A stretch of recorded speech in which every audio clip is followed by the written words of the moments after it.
Good morning and welcome to the Unitarian Universalist Congregation of Princeton, where in our open and welcoming community, we live our message of hope, love, justice, and joy. Whether you're joining us online or in Channing Hall today, we are glad you are here. It is good to be together. We extend a special welcome to our visitors this morning. If you haven't done so, please stop by our welcome table after worship in Robinson Lounge so we can answer your questions and get to know you. Again, welcome all. We are very happy you are here. Believe it or not, it's September, and we wonderfully have a number of activities coming up as we launch our congregational year. You can find a lot more info in your order of service, but there are a few we wish to highlight.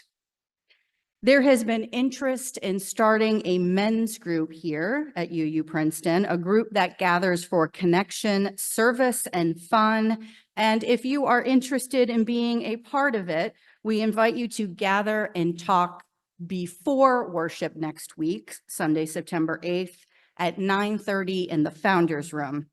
Mark Rubenstein is coordinating these efforts, and if you reach out to Mark with ideas, just check happenings for his email or contact the church office, and we'll be happy to connect you. Also on September 8th, we will gather after worship, so men's group before worship.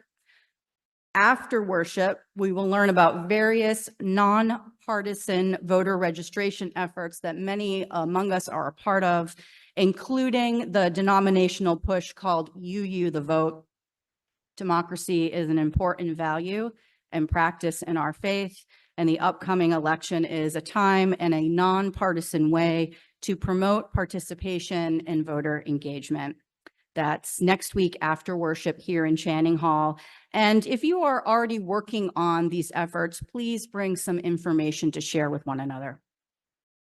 The following Sunday, September 15th, after worship at 12:15 in Foz Theater, we will have a UU Princeton Children and Youth Ministry open house.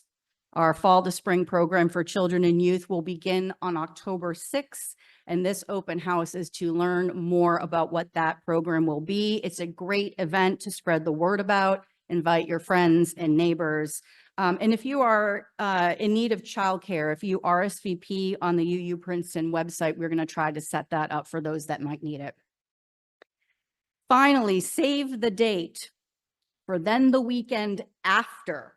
So 3 weekends from now for the UU Princeton Harvest Barn Dance on Friday, September 20th, starting at 5:30. Look forward to a night of revelry and fun, including square dancing, a happy hour bar, and delicious fall foods that will be lovingly prepared by you. It's a potluck.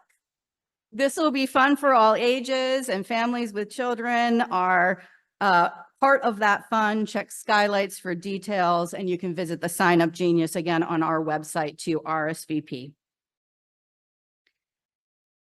Due to the generosity of this congregation and participants from the wider community attending the events last week, UUCP raised over $8,000 for the Garden Chartres Monastery during the monks' visit over those 6 days with us.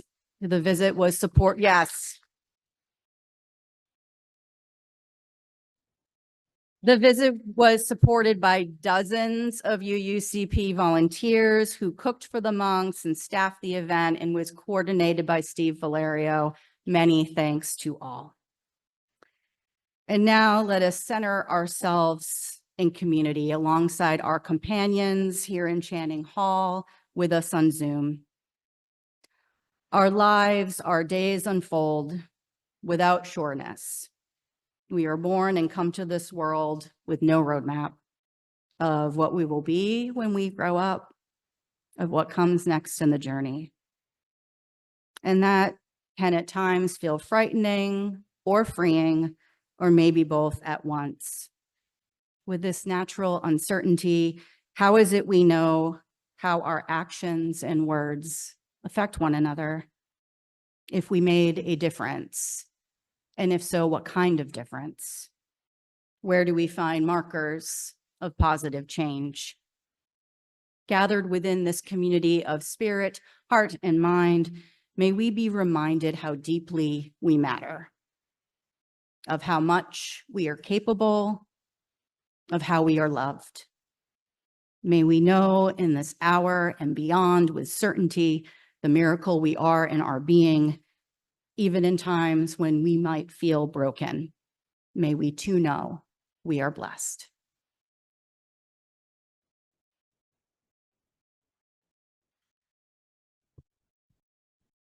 To speak for labor, to plead the cause of the men and the women and the children who toil, to serve the working class has always been to me a high privilege, a duty of love. Eugene V. Debs, 1918. Good morning. Someone has to worry about the staplers. When you reach a couple decades into being a working adult, you accumulate many in-jokes. During one of my jobs, I was both queen of the bandwidths and the bug person. Probably the latter is a little bit easier to understand than the former, which you just had to be there. The stapler joke, though, is a story that I like to tell because I feel like it sums up the good and the bad and the ineffable of that particular partnership. In our division of library labor, Liam and I complemented each other very well. They had been hired as reference librarian, me as emerging technologies. When we ended up running the library together, I refer to us collectively as the philosopher and the engineer, which is probably unsurprising to anybody who knew me back in college or high school. I got a history and literature degree. I love to read, I love to write, but back then, age 20, I would call myself, and still do today, the girl who hated theory. Thinking about more than a few layers of abstract notions drove me to distraction a little bit. So when Liam and I divvied up various additional directorial jobs in addition to our already extensive daily duties, I grabbed things like budgeting, staff timesheets, things like, why do the electric staplers that we make available in the library break down so often? I was nattering on one day about this subject, going through the math of how much this was costing our meager supply budget over the course of the semester, when I saw Liam rolling their eyes. In the course of a friendship, sometimes those things roll off your back. But that day, for whatever reason, it didn't. In my most good-natured but still indignant voice, I said, "Dang it, Liam, someone has to worry about staplers." But in their defense, someone has to worry about the big picture too. Liam has gone on since we parted to write some really amazing stuff in the area of critical library theory. The reason we worked together so well is that they could also, most of the time, appreciate the difficulty and usefulness of what I did so well. Whenever I see Liam these days, he complains playfully that his current job is actually better made still for the two of us together. One of the best duos that taught me these lessons were my grandmothers, Nancy Milburn and Marjorie Moore. Both proud graduates of Radcliffe College classes of 1948 and 1952. Both intelligent, curious, funny, formidable women who then took divergent paths from those green Cambridge quads. One a college professor, dean, and trustee, one a homemaker, classic church lady, and civic volunteer. But when Nancy and Marjorie became in-laws in 1978, it apparently took them a decade or so to be truly comfortable together. Apparently each felt that the other was perhaps judging them for the path not taken, the possible lacks in their own lives that the other's successes showed. However, by the time I knew them in their 70s and 80s, as an adult myself, a peace and a loving friendship had developed. I think Nancy said once that as your friends begin to leave you at that age, you appreciate more and more the ones who are left. And by the 21st century, they appreciated each other's talents, their quirks, and most of all, their shared capacity for deep love. Staplers in philosophy, Nancy and Marjorie, bread and roses make for the fullest life.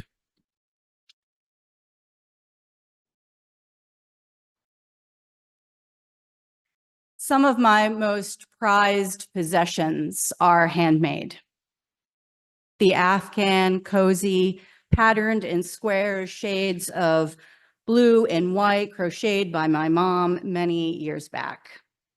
It has snuggled me through colds and times of illness, countless Netflix binges on snowy or rainy days, and has served as an extension of her arms around me in times of brokenheartedness. The Afghan over my shoulders, a cup of tea warm in my hands, and a box of tissues near.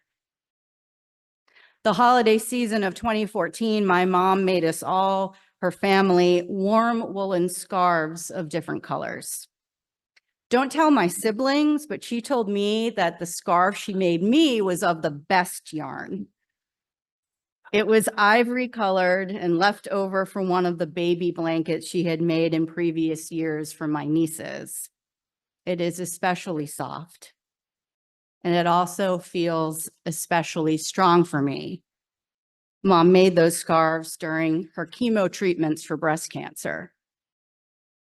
I imagine they were also infused by her love and her determination. And I love the symbolism of these scarf shields we have that she created during a time of difficulty and fear as a means to protect us from the elements, from the cold and freeze, from the harshness of the world. And I wear it each winter with gratitude that she remains in remission. Other cherished possessions, these from my grandmother, who was a painter. Her muses were natural landscapes and town scenes, and of her paintings that currently hang in my home, because there's also a bunch in storage, two focus on fall foliage. The autumn is my husband John's and my favorite time of year. And another is a pastoral scene of a farm and barn and fields, which feels fitting as we live in Hunterdon County. Graham was an avid painter in her late 70s and 80s, and while not as frequent, into her early 90s. And she also knew how to paint on a perfect mouth of lipstick, always a bold color, without using a mirror. Over the years of professional ministry, I've received many renditions of chalices, each as unique as the individual who created them. Paintings of chalices, chalice pendants, chalices meant as adornment, chalices meant to meditate with. Chalices created by small young hands and by larger adult hands. The stole I am wearing today is my very first, thoughtfully planned and tenderly stitched by members of my home congregation and bestowed to me when they ordained me in a joint ceremony with my teaching congregation. And there are chalices embroidered on either side, representing each of those two congregations. I cherish these gifts from my family by birth and by blessing. I cherish these expressions of and reminders of their love. I myself am not a crocheter or a knitter or a painter unless fingernails count, nor am I much of a sewer. In recent years, I have become what I call a flowerer because I learned to work with silk flowers to make the bouquets and boutonnieres for our wedding years ago. And now I make wreaths, which I offer each year in our fellowship auction. Generally, my day-to-day handiwork is cleaning. Dishes from daily meals, clothes from weekly use, run the vacuum, mop tiles, dust tables, the practicalities of keeping one's house somewhat presentable. And with that, I won't tell you how often I do some of these things. While chores, some of us, maybe like me, like some of these routines because for those of us in jobs where projects don't exactly end, completing small tasks with a clear beginning, middle, and end can be an accomplishment. Washed, dried, folded, and on a good day, put away.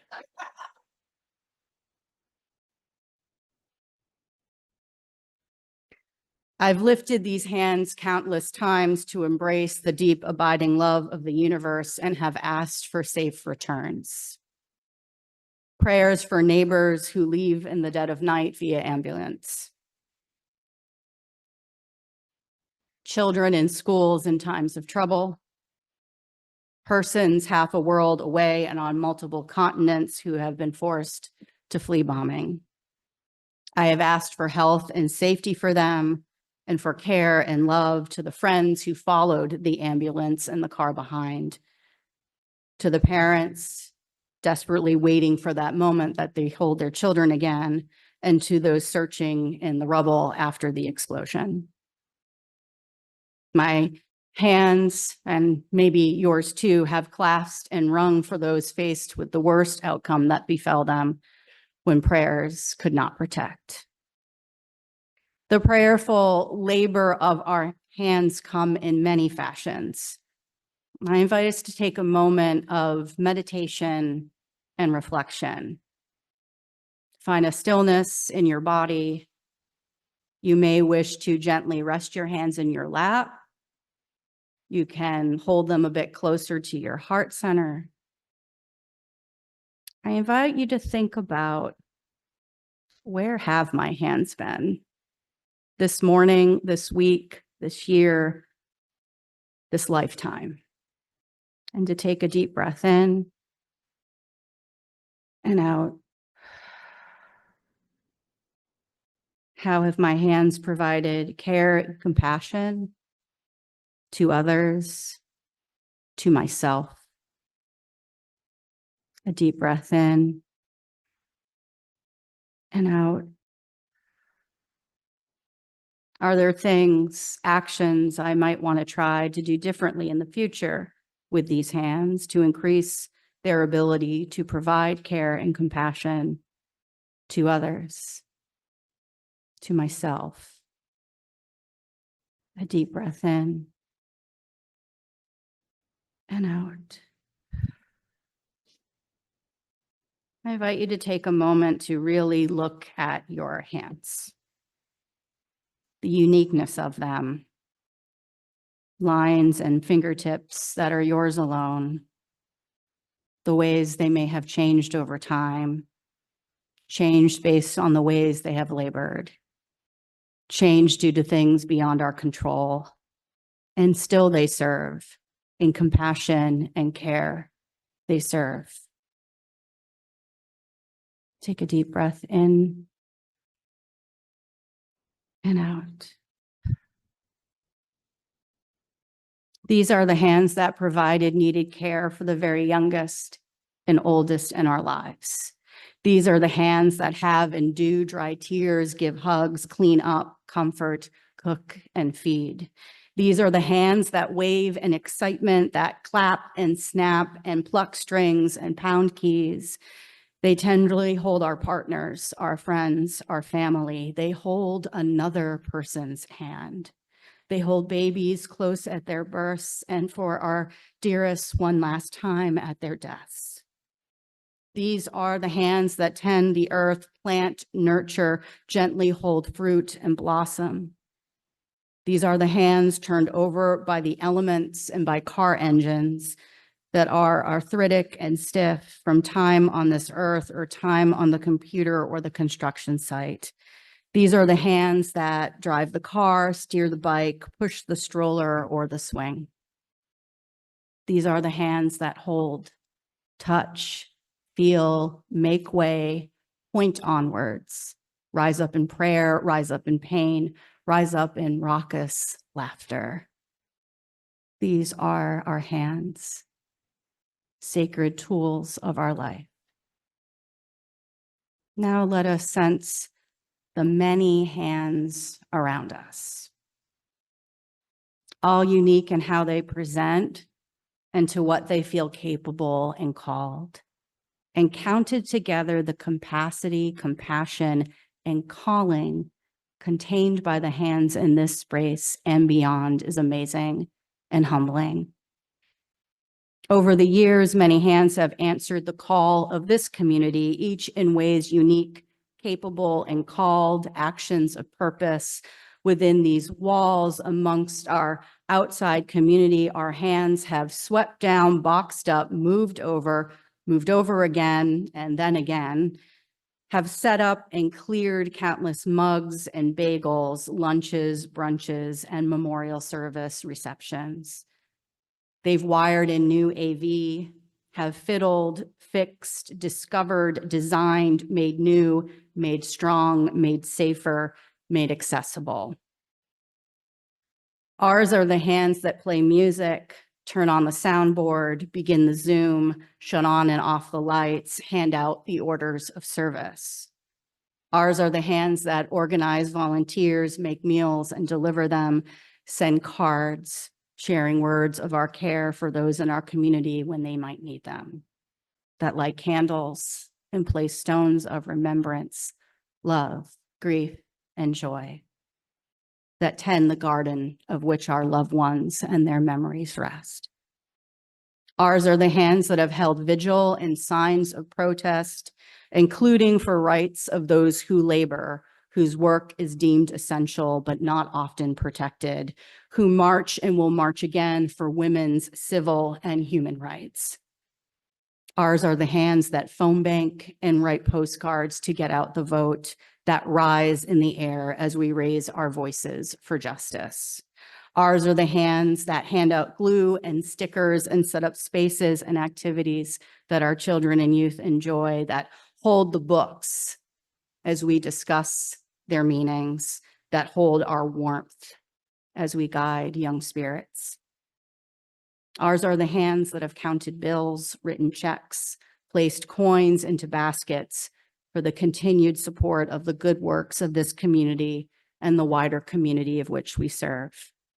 We're the hands that take the minutes, draft the agendas, send the email to coordinate the teams that send more emails, that bring the mission of our ministries to life.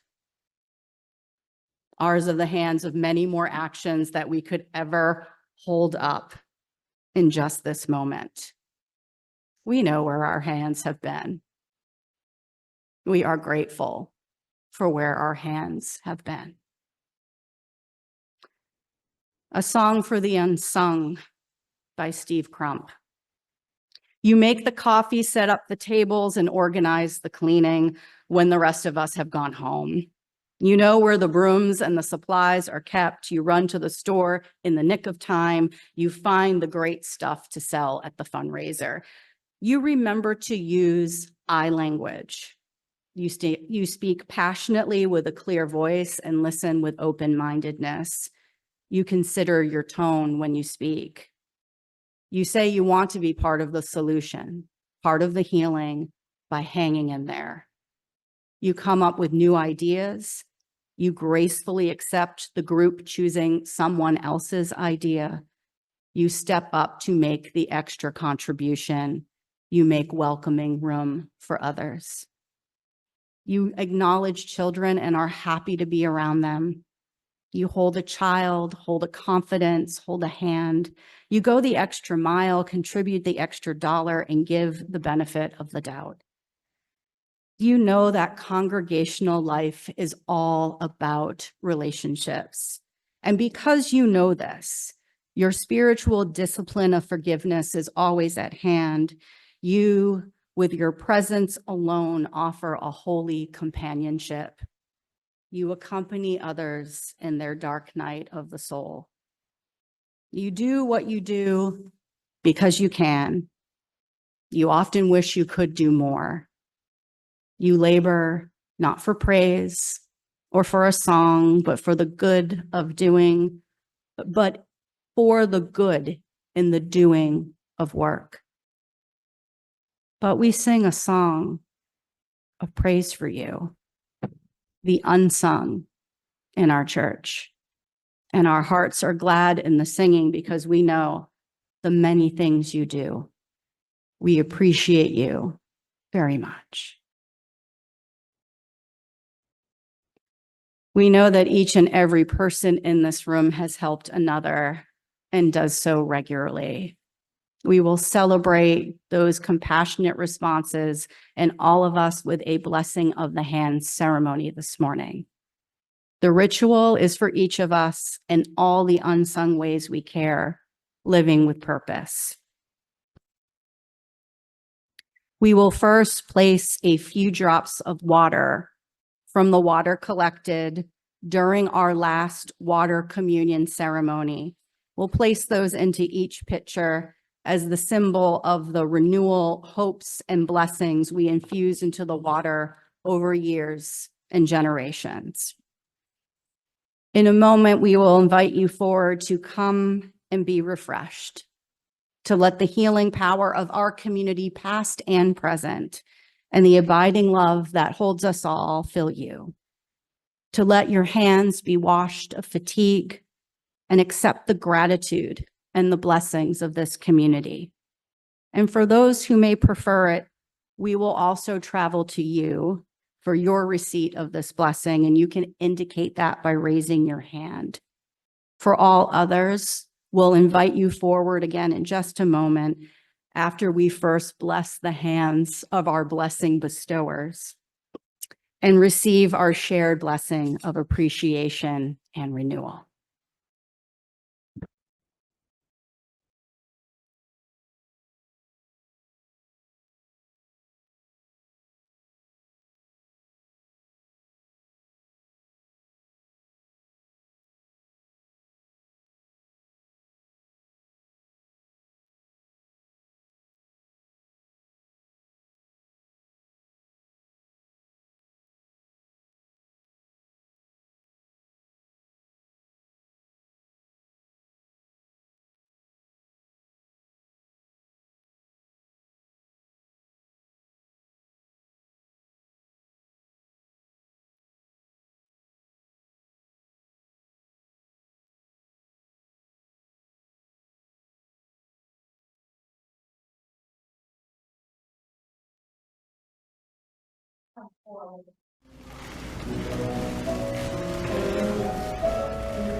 Participating, may you feel refreshed, washed clean of resentment and compassion fatigue.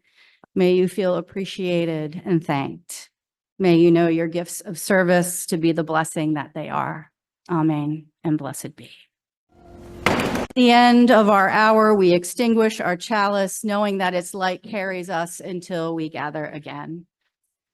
If you have come today seeking peace, may comfort wrap you in its embrace. If you have come seeking inspiration, may you leave sustained to address the world's great unrest. Go forth from here trusting in your worth and the value and dignity of all beings, of which we are held together in abiding love. Amen and blessed be.